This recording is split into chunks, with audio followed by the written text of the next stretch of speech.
তো hello guys, কি অবস্থা আপনাদের? মধ্যে অনেক ভাই কমেন্ট করছে, ভাই আপনি যে অ্যাপসের কথা বলছিলেন ফ্রি ফায়ার ভালো মতো খেলা যাবে, ওই অ্যাপসটা আমাদের অনেক উপকার হচ্ছে, কিন্তু এর থেকে যদি বেশি একটু গেম প্লে করা যেত তো আমি আপনাদের উদ্দেশ্যে বলবো অবশ্যই যাবেন। তো সেটার জন্য কী করবেন, শুধু আপনাদের সেটিংয়ে চলে যাবেন। সেটিংয়ে যাওয়ার পরে আপনাদের ডেভেলপার অপশনে চলে যাবেন। যদি ডেভেলপার অপশন চালু থাকে তাহলে ডেভেলপ অপশনে চলে যাবেন। যদি টেবিল অপশন যদি চালু না থাকে টেবিল অপশনটি অন করে নেবেন।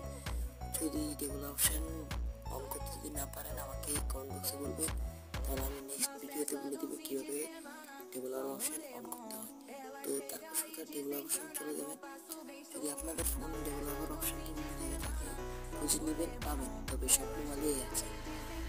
একটু স্ক্রল করার পরে এখানে দেখতে পাবেন ফোরস্কোপ। এটা অন করে দিলে আপনাদের ফোনটি একদম দ্রুত গতিতে চলবে।